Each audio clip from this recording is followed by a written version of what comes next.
오늘 우리가 하나님께 받은 말씀은 디모데전서 3장 1절로 7절까지 말씀입니다.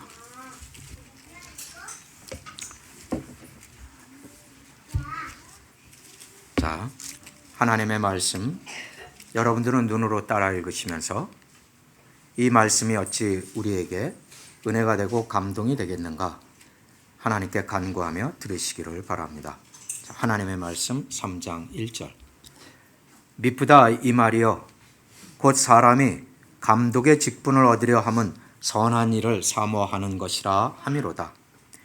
그러므로 감독은 책망할 것이 없으며 한 아내의 남편이 되며 절제하며 신중하며 단정하며 나그네를 대접하며 가르치기를 잘하며 술을 즐기지 아니하며 구타하지 아니하며 오직 관용하며 다투지 아니하며 돈을 사랑하지 아니하며 자기 집을 잘 다스려 자녀들로 모든 공손함으로 복종하게 하는 자라야 할지며 사람이 자기 집을 다스릴 줄 알지 못하면 어찌 하나님의 교회를 돌보리요. 새로 입교한 자도 말지니 교만하여져서 마귀를 정죄하는 그 정죄에 빠질까 하며 또한 외인에게서도 선한 증거를 얻은 자라야 할지니 비방과 마귀의 올무에 빠질까 염려하라. 아멘. 기도합니다. 아버지 하나님, 주님의 몸된 교회를 위하여 주신 말씀에 우리들의 생각과 우리들의 진심이 하나님의 말씀을 만나 어떻게 하나님의 뜻에 따라 일을 하며 하나님의 뜻에 따라 하나님 나라에 들어가는지를 오늘 더욱 가까이서 보도록 하여 주시고 더욱 깊은 하나님의 말씀을 얻게 하옵소서. 말씀을 얻은 자라야 하나님을 기쁘시게 할 수 있다고 말씀하셨사오니 우리로 믿음의 자리, 말씀의 자리에 있게 하옵소서. 감사하며 예수 그리스도 이름으로 기도했습니다. 아멘.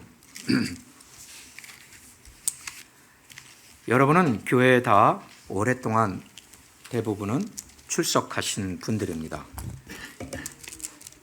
그동안에 교회에 출석하시면서 때로는 이런 질문에 직면하게 되거나 생각해야 할 경우들이 있었을 줄로 믿습니다. 교회 주인은 누구인가? 교회의 책임은 누구에게 있는가? 어쩌면 많은 성도들이 그냥 별로 깊이 생각하지 않고 담임 목사요? 아니면 당회요? 장로님들일까요? 라고 생각할지 몰라요. 혹은 교회 주인이야 당연히 우리 성도들 아니겠습니까? 라고 말할 수도 있죠. 그런데 우리가 얻어야 할 것은 각 사람의 의견이 아니고 자기의 생각이 아니고 성경에서 교회 주인을 누구라고 하느냐가 중요한 거죠. 성경에서 말하는 교회의 책임은 누구에게 있습니까? 교회는 누가 주인입니까? 지금 이 시대 제가 섬겼던 몇 교회 그리고 그 이전에 출석해봤던 몇 교회 이런 교회들을 볼 때 대다수의 교회들이 여러 가지 면에서 혼란스러움이 있다는 것을 발견했죠. 우리가 사는 이 땅은 민주주의 국가라고 이야기를 해요. 그렇게 우리가 믿고 있죠. 그런데 호주가 민주주의 국가이기 이전에 사회주의 국가인 건 아세요? 세계 사회주의. 그것이 자본주의의 도입으로 인해서 민주주의의 모습을 띈 것뿐이에요. 한국이 민주주의라고 하죠. 미국이 민주주의죠. 그래서 자연스럽게 교회도 민주적으로 운영이 되고 있다라고 믿는 사람들이 제법 있는 것 같아요. 그래서 교회는 민주주의입니까? 라고 질문을 하면 성경은 민주주의입니다 라고 대답을 해주는가? 그렇지 않다는 거죠. 이 시대의 많은 성도들이 이렇게 생각을 해요. 이 교회를 움직이고 교회를 통제하고 교회를 관리하는데 우리가 투표하면 돼 라고 생각을 합니다. 그게 바로 민주주의식의 발상처럼 여겨지고 있는 것이죠. 만약에 여러분들이 우리 목사님이 요즘 너무 마음에 안 들어 라든지 우리 교회 당회가 요즘 너무 멋대로 하는 것 같아 라고 하면 그러면 우리가 공동의회를 제청해서 투표를 할까요?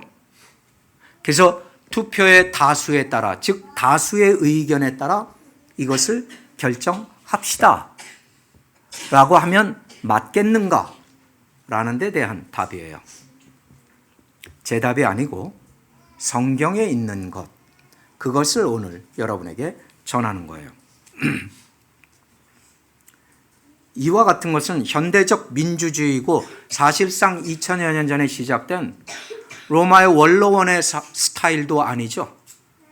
그러나 어쨌든 우리가 생각하는 민주주의라고 하지만 성경에는 민주주의라는 말도 없거니와 성경적 방법은 아닙니다. 단지 세상이 하는 대로 우리도 한 것일 가능성이 높다. 그런데 우리는 말씀대로, 말씀이 가르치는 대로 한다라는 것이 교회죠. 왜냐하면 교회의 주인은, 교회의 머리는 그리스도이기 때문이에요.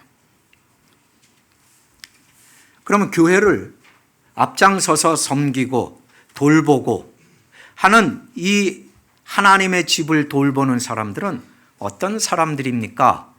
그 이야기가 오늘 1절에서 13절까지 중에 전반부를 먼저 읽었던 거예요. 1절에서 7절은 감독 혹은 장로 이런 이름으로 불리우죠. 감독 혹은 장로의 직분에 대해서 이야기를 하고 있고 그것을 포함해서 13절까지는 교회 집사 직분에 대해서 말을 하고 있어요. 사실상 장로와 집사의 직분은 거의 큰 차이는 없어요. 먼저 교회는 왜 그러면 그리스도께서 주인이 되시고 머리가 되시는가? 사도행전에 나와 있지만 예수님께서는 교회를 이렇게 말씀하세요. 내가 내 피를 주고 산 교회라. 이렇게 말씀을 하죠. 즉, 이 교회는 예수님의 피의 값을 치르고 산 교회다라는 거예요. 그리고 교회의 머리 되신 분이 예수님이시다 라고 성경에서 확실하게 못을 박음으로 세상은 이 안에 들어올 자리가 없어요. 세상에 방식은 들어올 자리가 없어요. 편의에 의해서 우리는 지역에 각 동네마다 교회가 있죠. 이 지역교회는 그러면 사도들의 시대의 교회와 다른가? 그러면 교회는 굉장히 많은 것인가? 아니면 하나인가? 왜냐하면 예수님이 교회의 머리라고 하셨는데 그럼 우리 동네 교회의 머리이시고 다른 동네 교회의 머리이시고 사도들의 시대의 교회의 머리이기도 하고 마지막 심판 때 모든 부활한 하나님의 백성 예수님의 제자들의 머리이신데 과연 우리는 그럼 이 교회를 어떻게 생각해야 되는가? 지역교회 혹은 우주적 교회라고 하는 이것은 근본적으로 하나의 교회예요. 그래서 교회를 이야기할 때 한국말에 뚜렷하게 그렇게 구분하지 않아도 영어는 The Church라고 the를 붙이면 우주적인 교회예요. 시대와 시간과 공간을 넘어선 교회. 그 교회의 머리는 예수님이십니다. 그러니까 지역 모든 교회는 그 큰 교회 또 한 작은 부분일 뿐이에요. 그러므로 누구도 이 교회를 자기 것이다라고 말할 수는 없어요. 목사님이 이 교회는 제 겁니다. 이렇게 말해서는 안 돼요. 또 몇몇 장로님들이 이 교회는 당연히 우리 것이죠 라고 말해서도 안 돼요. 혹은 성도 여러분들이 우리 회중, 우리의 것이죠 라고 말해서도 안 돼요. 마치 머리가 있고 몸이 있는데 몸 안에 손가락 하나가 이 몸은 내 거야 라고 말할 수 없는 것과 같은 거예요. 몸의 어떤 다른 부분이 이것은 내 것이라고 할 수 있지 라고 주장할 수 없다는 거죠. 머리가 말하는 대로죠. 머리가 의도하는 대로죠. 그러므로 여기에서는 우리가 누구에게 속해 있는가지 교회가 우리에게 속해 있는 것이 아니에요. 여기에서는 우리의 마음이 무엇이냐가 중요한 것이 아니라 그리스도의 마음이 무엇이냐 이것이 중요한 거죠. 그래서 그런 말 많이 하잖아요. Mind of Christ. 그런 찬양도 있고요. 그리스도의 마음은 무엇인가? 교회는 이익단체도 아니죠. 교회를 이익을 보기 위해서 교회를 운영하는 사람들은 없어요. 교회는 회사가 될 수 없고 공장이 될 수 없고 상점도 될 수 없어요. 마치 이렇게 생각하는 개념이죠. 목사 장로님들은 교회 이사쯤 되고 우리 성도 여러분들은 주주쯤 되는 것으로 생각했다가는 완전히 잘못 생각했습니다라는 뜻이기도 하다. 그러한 개념은 곳곳에 민주주의란 이름으로 들어가 있거든요. 교회는 오가즘 혹은 오가니즘이라고 이야기를 해요. 오간이라고 이야기하거나. 왜냐하면 오가니제이션이라고 불리우는 조직과는 달라요. 코퍼레이트도 아니에요. 교회는 분명히 행정의 부분이 있고 집행을 하는 부분이 있지만 그게 나누어져 있지 않아요. 모든 회사는 행정 부분이 있고 실행하고 집행하는 다른 부분들이 존재해요. 그게 보통의 회사라고 불리우는 조직이죠. 근데 사람의 몸은 아주 고도로 발전되어 있는 조직이죠. 분명히 손이 하는 일, 발이 하는 일이 따로 있는데 이것이 전부 머리의 기능에 의해서 통제받고 움직인다라는 거죠. 살아있는 머리에 반응할 때 우리는 산 존재가 돼요. 이게 교회의 조직이에요. 교회의 존재이고. 즉 여러분의 팔다리는 여러분의 머리에 순종하게 돼 있습니다 라는 뜻이죠.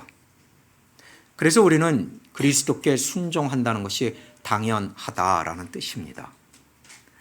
그러면 여러분 그리스도께 순종하십니까? 이것이 매번 우리가 멈춰서서 질문해야 되는 부분이기도 해요. 머리의 뜻이 우리의 팔다리 몸을 통해서 협동적으로 수행이 되는 거죠. 교회를 여러분들이 민주적으로 봤다면 정치적으로 이해한 거예요. 그럼 성경에서 이야기하는 교회의 정치적인 모양 혹은 행정적인 모양은 어떻게 합니까? 그 역할을 감당하는 사람들에 대해서 오늘 1절에서 7절까지 나와 있습니다. 첫째 절에 곧 사람이 감독의 직분을 얻으려 함은 선한 일을 사모하는 것이려 함이다. 장로는 바로 이 교회를 주님의 뜻을 이루기 위해 주님의 머리 되심을 실행하기 위해 움직이는 자들이다라고 말하고 있어요. 장로란 그러면 어떤 사람들입니까? 첫째, 머리 대신 주님에게 순종하는 사람들이죠. 만약에 교회를 민주적으로 생각하고 민주적으로 운영한다는 건 주님의 교회의 머리 대심의 원래 뜻과 전혀 상관이 없다는 거예요. 그러므로 그와 같은 잘못된 이해를 가지고 교회를 대했다면 바꿔야 합니다. 왜냐? 마태복음 16장에 나와 있는 것처럼 예수님을 따라오는 사람에게 첫 번째로 이렇게 해야 된다고 말씀하셨어요. 너는 네 자신을 부인하고 십자가를 지고 매일 나를 쫓으라 이게 교회예요. 그래서 먼저 장로가 되는 자격의 요건 속에는 자기를 부인하는 사건, 그리고 머리 대신 주님의 말씀에 순종하는 사건을 동시적으로 가지고 있는 사람이라야만 장로의 자격에 들어갈 수 있다라는 거죠. 물론 성경에는 장로에 대한 나이에 대해서 언급이 없어요. 몇 살 이상이라야 된다, 몇 살 이하라야 된다. 그런데 성경은 그걸 주장하지 않아도 충분히 우리가 고려해 볼 만한 나이는 있어요. 첫째는 예수님이 공생의 사역을 시작할 때 30쯤 되어서라고 말을 하고 있어요. 그러니까 30쯤 정도 전후가 괜찮겠구나. 그 이후에 40, 50 괜찮겠구나 하는 범주에 들어간다는 거죠. 그리고 유대인에겐 또 이것이 있어요. 바울 사도가 바리새인이었죠. 자기 자신을 자기가 뭐라고 표현하냐면 내가 바리새인 중에 바리새인이라. 그런데 바울 사도가 바리새인으로 한참 일을 하고 있을 때 바울 사도의 나이를 이 교회사 연구하는 사람들이 밝혀내기를 그때쯤 30이 되었을 것이다. 바리새인이 되는 나이를 유대인들은 대략 27세, 30세 정도가 타당하다라고 문헌에도 남겨놓고 있어요. 그래서 그 정도 나이이면 합당할 것이다. 물론 구약에도 제사장들이 너무 어린 사람들을 제사장으로 삼지 않았어요. 20대 중반을 넘어야 제사장의 직임에 그들을 불러 세웠거든요. 그런 점을 보면 어느 정도의 나이가 합당하다라는 것을 우리가 생각해 볼 수는 있으나 성경에서 그것을 완벽하게 제한하지는 않았습니다. 저의 생각이 그렇습니다. 라고 말씀을 드리는 거예요. 자, 그러면 장로는 어떤 사람들이 돼야 됩니까? 2절부터 나온 건 쭉 장로의 자격이에요. 퀄리피케이션이에요. 첫째, 감독은 장로는 책망할 것이 없어야 합니다. 라고 이야기를 해요. 첫 번째, 그거 앞에 서야 되는 건 이거예요. 신약에서 장로란 이름, 감독이란 이름이 동일한 단어인데요. 그것들이 쭉 나올 때 원칙이 있어요. 항상 남성이었어요. 그러니까 장로는 남자라야 한다. 그게 첫 번째 원칙이에요. 물론 디모데전서 2장 해오면서 우리는 교회에 어떻게 이단들이 들어왔으며 어떤 가르침들이 일어나서 여자들이 어떻게 영향을 받았는가를 우리는 이미 들여다봤어요. 거기에서도 말을 하고 있죠. 교회에서 여자들이 앞에 나서서 남자들을 가르치고 지도하는 자리에 서지 말아라 라고 되어 있었어요. 그리고 3장에 잇따라 나오는 것은 뭐예요? 장로의 자격의 첫 번째는 남자라야 된다.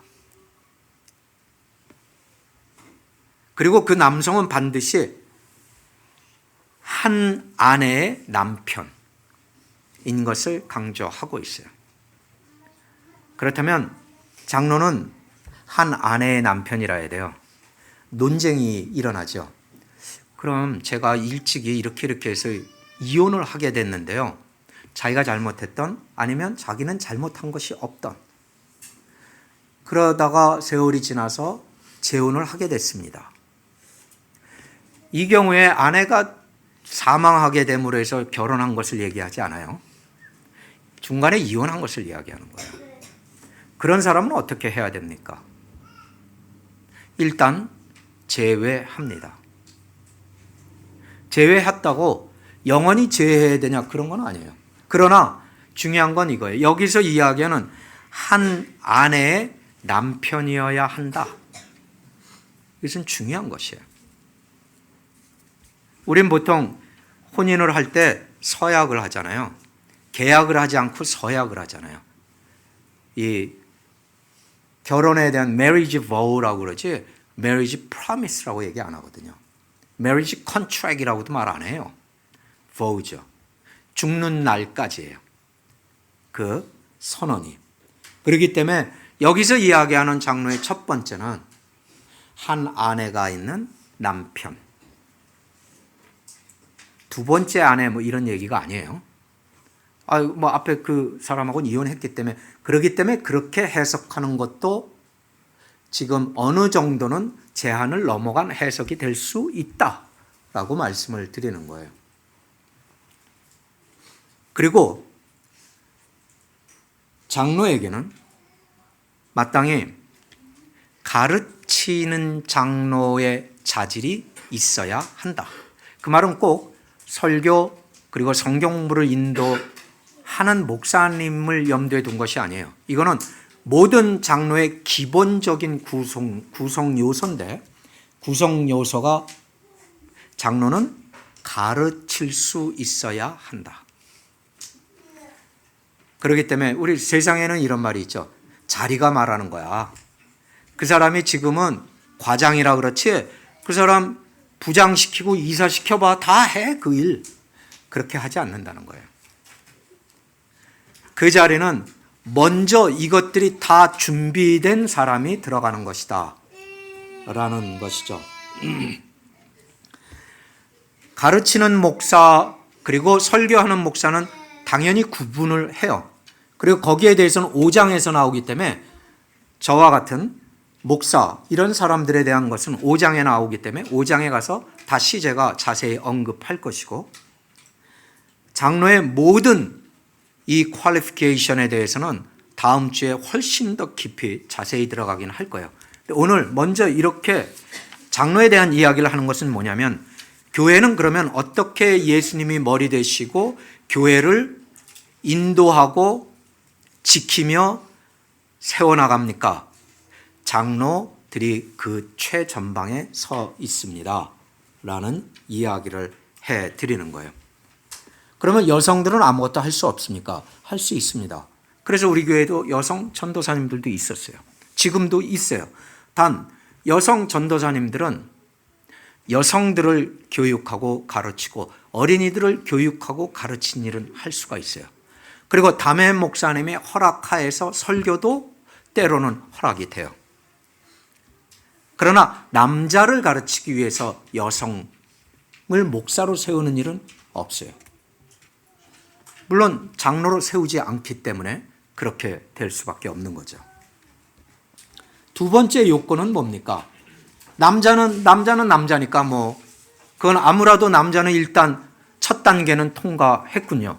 두 번째 요건은 뭡니까? 장로는 영적으로 성숙한 남성이라야만 합니다. 이 영적으로 성숙한 남성이란 뜻은 이렇게 따라와요. 아까 말씀드렸던 가르칠 수 있어야 하고 그 장로님은 먼저 자신의 가정을 잘 돌보고 가르칠 수 있어야 돼요. 남편에 대해서 이야기하는 거예요.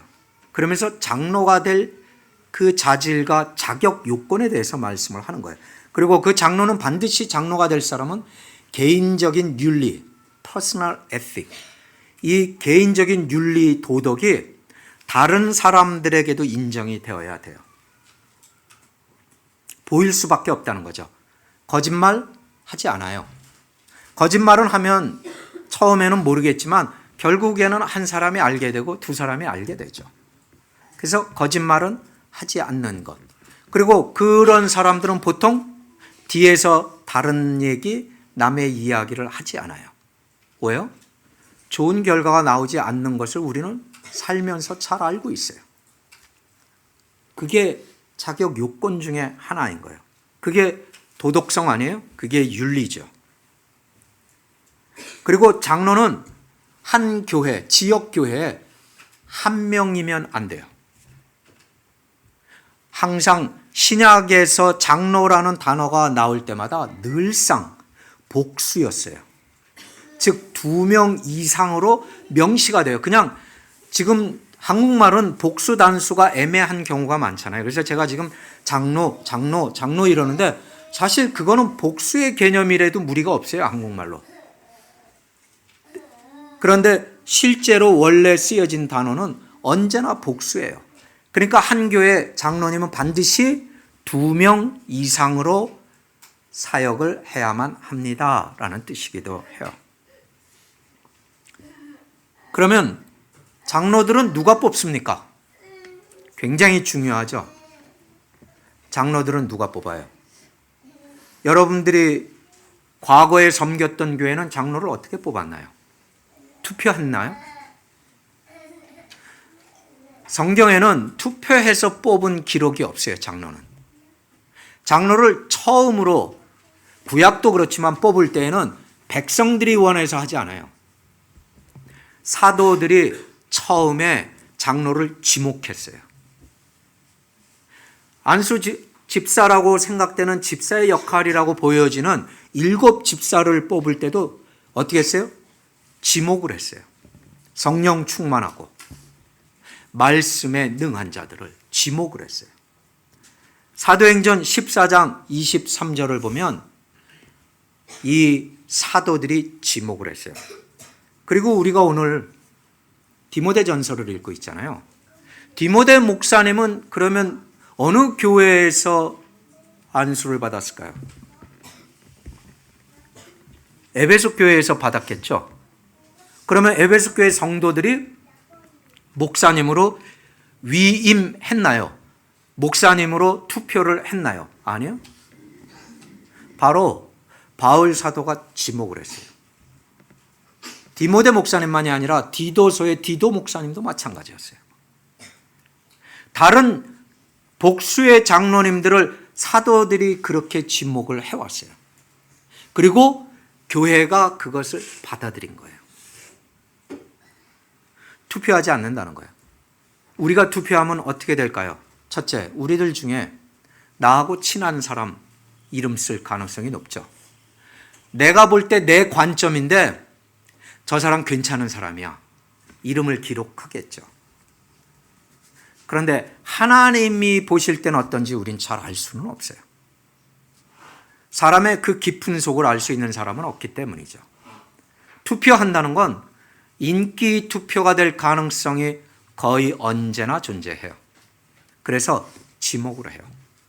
지목한 사람을 교회가 받으십시오라고 내놓는 거예요. 그래서 때로는 여러분들이 이분도 장로님으로 한번 고려해 보세요라고 추천할 수 있어요. 교회, 저에게. 다음에 우리가 장로 직분을 좀 더 우리가 이제 필요로 한 때가 됐습니다.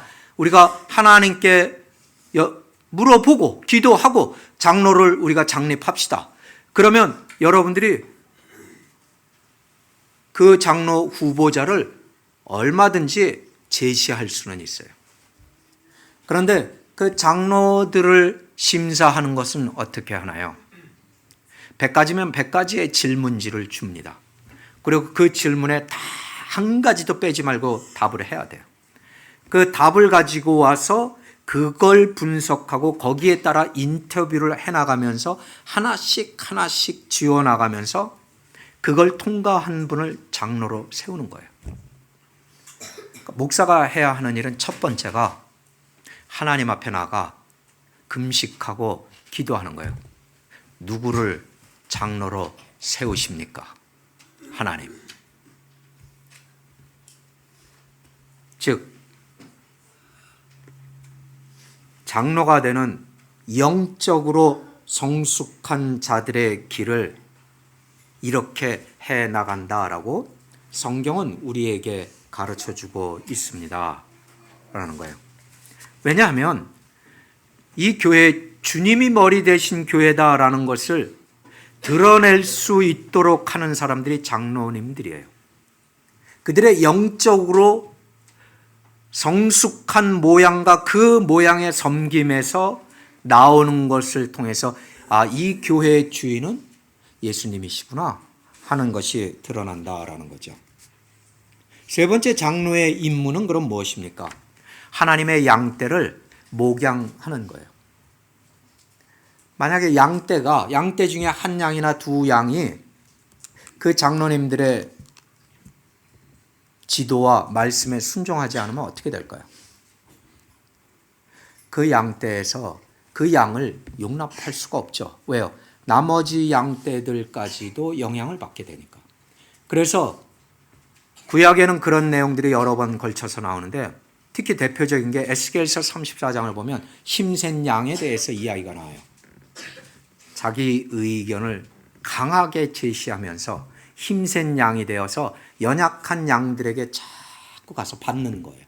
머리를 이렇게 툭툭 받아요. 양떼는 모여 있으면 힘센 양이 보통 옆에 있는 양들을 가서 툭툭 아무 이유 없어요. 그냥 받아요. 그럼 자꾸 약한 양들은 옆으로 비켜서고 질서가 흩어지고 깨어져요. 그 와중에 목자가 앞에 가다가 뒤를 못 보고 그냥 꺾어진 길에 가면 거기에서 그 목자를 놓치는 사람은 잃어버린 양이 돼요. 그럼 어떻게 돼요? 목자는 힘센 양을 격리시켜요. 장로님들의, 그래서 아까 제가 광고할 때 잠깐 그 얘기를 했는데 이것 때문에 한 것이 아니라 우리 다음 주에 개정보고로 합니다 하고 해서 모이시라고 했는데 등록교인의 이야기는 그 이야기예요. 등록교인이란 어떤 사람들이냐면 이 교회 앞에서 선서를 했어요. 하나님의 말씀을 지킵니다. 수호하겠습니다. Defense the word of God. 하나님의 말씀을 지키겠다 그랬고 두 번째 게 뭔지 아세요? 교회의 권위. 엘더보드 혹은 세션이라고 부르는 당회의 명령에 순종하겠습니다. 를 선서한 사람들이에요. 그렇기 때문에 그 선서를 지키지 않는 것은 어떻게 되는 거예요? 그걸 깨는 거예요. 질서에 대한 문제가 나오는 거죠. 그래서 교회는 무엇이 나와요? 질서에 대해서 디시플린이 따라요. 그렇게 하시면 안 됩니다. 이렇게 하십시오. 그래서 순종하면 그분은 자신이 이 교회에 주님의 몸된 교회의 한 부분임을 스스로 증명하는 거예요. 그런데 그것을 거부하거나 그것을 피해서 그 자리를 모면하고자 그냥 없어진다면 우리는 증명할 방법이 없어요. 보통 종의 리더십 그럴 때 예수님이 servant king이라고 그래요. 종된 왕이시다. 종으로 오셨어요. 왜냐하면 우리를 섬겨주시러 오셨다라고 했거든요. 그러면 예수님이 부드러우신 분이고 말랑말랑하신 분이었느냐? 그렇지는 않아요. 온유하셨죠. 늘 소리를 높이지 않고 온유하게 말씀하시지만 십자가까지 가시는 분이에요. 십자가에서 죽으시기까지 말씀하시지 않는 분이에요. 심지어 베드로가 안타까운 마음에 주님 앞을 가로설 때 그 베드로에게 사탄이라고까지 부르실 만큼 중요한 하나님의 말씀, 하나님의 사역을 이루는 데 대해서는 가차가 없었어요. 장로님들은 반드시 9가지 성령의 열매 중에 몇 가지를 보이셔야 돼요. 온유해야 돼요. 장로님들이 자꾸 승질만 부리고 다니고 이런 분들은 장로의 자질이 안 되는 거예요. 온유해야 돼요. 그런데 녹록하진 않아요. 잘못된 것, 틀린 것은 정확하게 얘기할 수 있어야 돼요. 그걸 뭐라고 얘기해요? 가르칠 수 있는 장로. 내가 보니까 당신 행동이 틀렸어 이렇게 말하면 안 돼요. 성경에 그렇게 되어 있지 않습니다. 그러니까 그렇게 하지 마세요. 이게 뭐예요? 성경을 알고 있다는 거죠. 하나님의 말씀에 대한 지식이 있다라는 뜻이에요. 왜냐하면 우리 교회란 진리로 싸우는 거예요. 세상과 무엇으로 이 교회가 나가서 싸워요? 진리로 싸워요. 우리는 우리가 세상 속에서 사는 모습으로 싸우는 거예요. 그들과 주먹으로 싸우지 않아요. 이 영적인 전쟁을 그렇게 하는데 특히 장로님들은 그래야만 한다라는 거죠.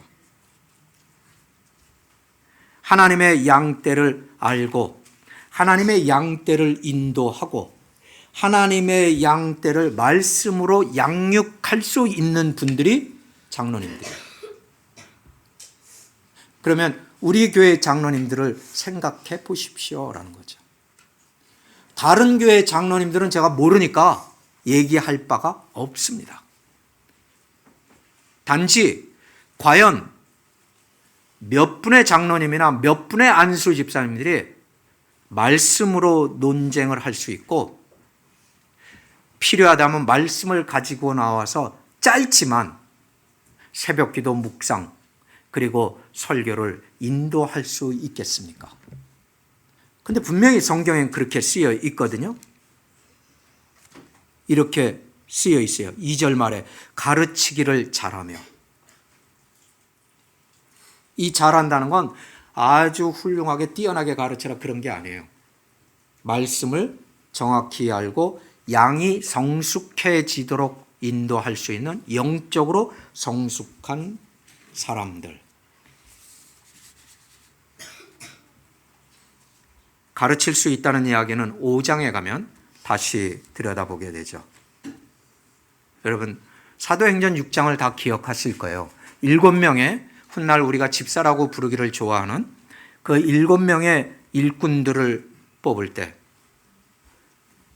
사도들, 즉 교회의 담임 목사는 뭘 했을까요? 엎드려서 기도하고 말씀을 준비했어요. 그리고 그 7명의 집사들을 교회의 행정을 관리를 담당하도록 했죠. 어떤 장로님들은 행정과 관리 그리고 양떼를 지키는 일에 전무할 수 있어요. 전적으로 거기에 매달릴 수 있어요. 그러나 그렇다고 말씀 모르는 게 아니에요. 필요에 따르면 언제든지 말씀으로 이야기를 할 수 있는 분이라야만 합니다. 이런 장로들을 통해서 교회의 주인은, 교회의 머리는 그리스도이시다 하는 것이 드러난다라고 지금 성경은 말하고 있는 거죠. 1절을 보세요. 자격 요건을 얘기하기 전에 이거는 모든 교회 모든 남성들에게 주는 말씀이에요. 1절은 이러잖아요. 밉부다 이 말이요. 이것은 진리인데 이 말씀은 진리다. 곧 모든 남자는 감독의 직분을 장로의 직분을 얻으려고 이것을 사모하는 것이 선한 일이로다. 선하다라고 표현했는데 이건 굉장히 고귀한 일이로다. 아유 목사님 저는 그냥 집사가 맞아요. 제가 그 말 들을 때 마음이 상당히 안쓰러워요. 그리고 그런 말들 너무 많이 들었어요. 왜요? 성경엔 이러라고 쓰여 있는데도 이렇게 원하지 않아요. 장로님들은 지혜로워야 돼요. 왜요? 밖에 나가도 일을 하는데 교회 와도 일을 해야 돼요. 그러려면 자신의 시간 속에 가족과 함께 돼야 하는 시간, 직장에서 보내는 시간, 교회에서 보내는 시간, 언제 쉬어요? 어떻게 해야 돼요? 그래서 장로님들은 다수를 뽑는 것이 좋아요. 적어도 3년에 한 번쯤은 돌아가면서 1년씩 두세 분씩 한꺼번에 쉴 수 있도록. 앞으로 우리 교회가 그렇게 되기를 저는 처음부터 기도를 하긴 해왔어요. 근데 장로님들을 선출하고 아직 10년, 11년 지금 이내에 있는 분들이 앞으로는 곧 빠른 세월 내에 그렇게 되기를 바라요. 그래서 A팀, B팀, C팀 이렇게 나눠가지고 돌아가면서 1년씩 쉰다면 얼마나 좋을까. 장로님들도 쉴 수가 있고 그럼에도 불구하고 쉴 수 없다면 혹은 쉴 수 있더라도 장로님들은 지혜가 있어야 돼요. 자기의 시간을 관리할 수 있어야 돼요. 중요한 것과 급한 것이 중요하지 않은 것과 이런 것들을 다 구분해낼 수 있는 사람들이라야만 합니다. 그래서 이 교회에 그리스도께서 머리 되심은 딱 한 가지 형태. 이 교회 장로님들이 어떻게 이 모든 직분을 수행하고 있는가. 여기에 따라서 교회의 주인이 누구신가가 드러난다라는 거죠. 장로 직분을 사모하십시오. 사모하면 어떻게 될까요? 자격을 하나씩 얻어가겠죠. 그 자격의 첫 번째 뭐예요? 책망할 것이 없어요. 남들이 뒤돌아서서 그다지 욕하지 않아요.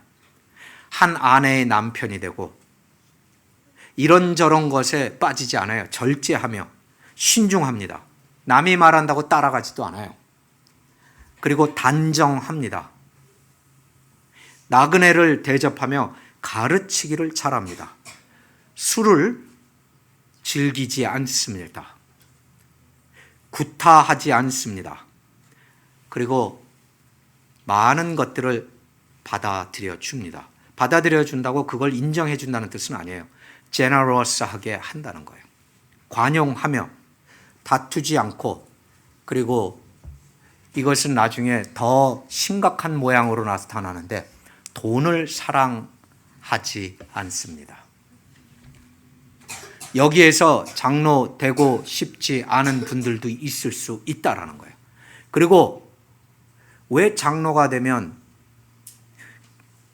우리 교회 버스가 없으니까 장로님 한 분 앞으로 세우면 버스를 기증하세요, 이런 얘기는 절대 안 합니다. 왜요?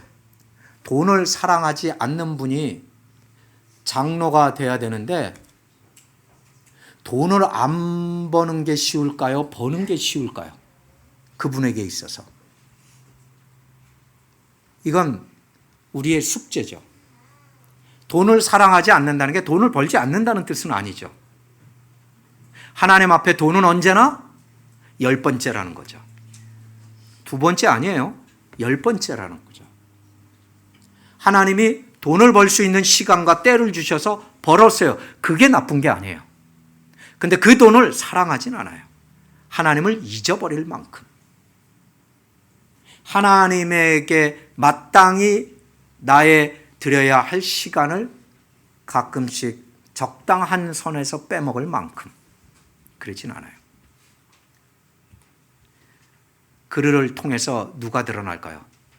아, 그리스도. 이분은 그리스도를 닮았구나. 여러분,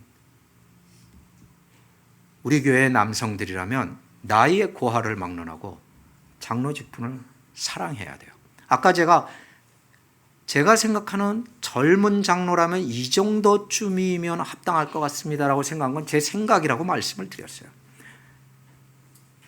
나이에 제한이 없이 사모할 수 있어야만 합니다. 그런 과정에서 어떤 사건이 일어나면 우리 모두가 영적으로 성숙한 그리스도인이 되어가는 거죠. 나는 그냥 집사로 됐습니다. 그분은 절대로 영적 성숙을 이룰 수가 없습니다. 왜요? 하나님을 사랑하는데 적당히 해보겠습니다. 이건 벌써 우리의 믿음에 대한 척도가 되는 이야기 아니에요? 우린 그걸 겸손이라고 이야기하면 안 돼요. 하나님을 섬기는 것, 이런 영적인 성숙한 삶을 사는 사람들이 우리 교회에 너무 많아서 장로로 장립하려고 하니까 너무나 고민이 된다. 뭐 이런 행복한 고민을 해야 되는 게 교회로서 마땅하지 않겠느냐.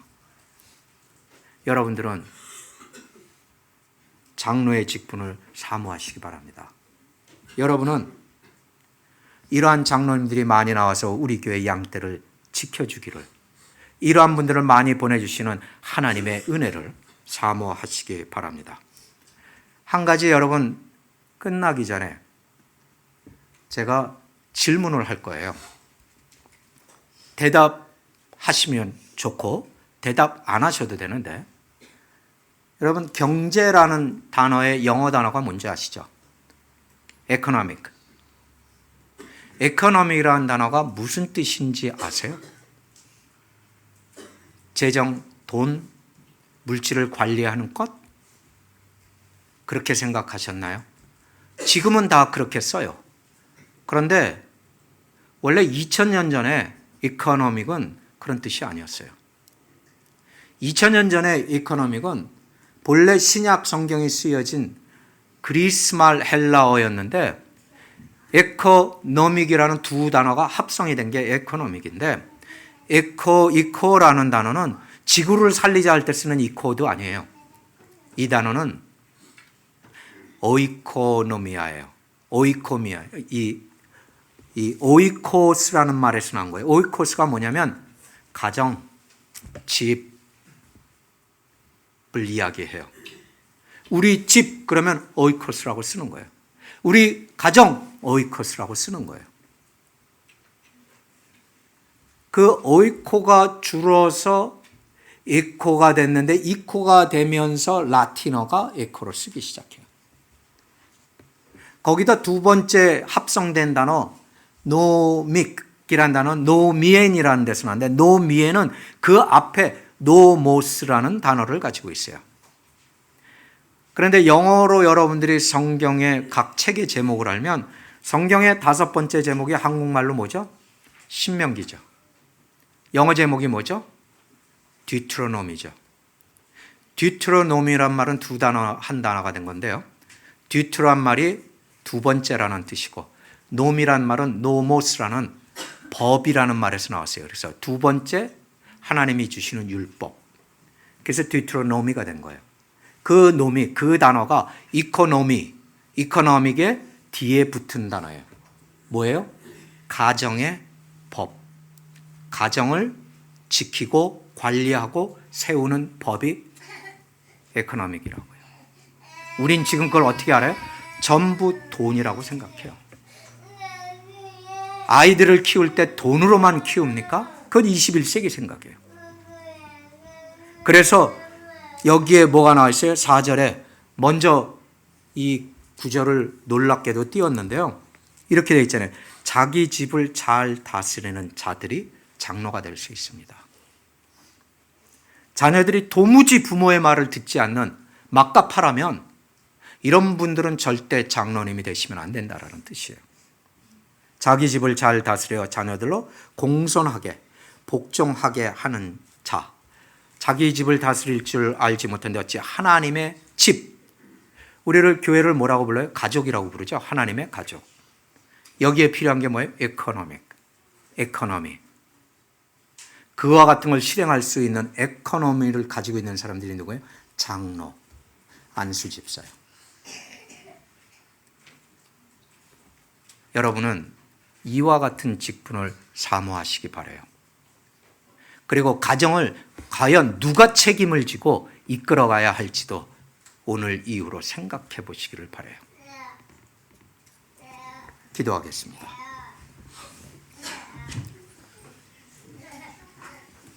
아버지 하나님, 우린 세상으로부터 온갖 공격을 다 받습니다. 세상의 공격이 넘어들어와 이제 교회 안에서조차 세상의 방식의 공격은 너무나도 흔하게 되었습니다. 하나님께서 옛 그리스도 교회를 사랑하사 장로님들을 세웠고 앞으로 더 많은 장로님들과 안수집사들을 세우시되 오직 저들을 통하여 그리스도께서 이 교회 머리 되심을 드러내게 하여 주시옵소서. 오직 그리스도 예수의 이름으로 우리의 수고가 헛된 수고되지 않게 하시고 우리에게 실패 또한 실패가 아니라 하나님 나라 안에서의 진보인 것을 알게 하여 주시옵소서.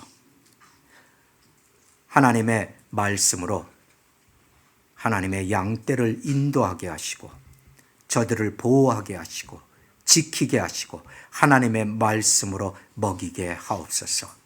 이 교회의 머리 되신 예수님을 우리가 아오니 오늘도 우리를 인도하여 주시옵소서.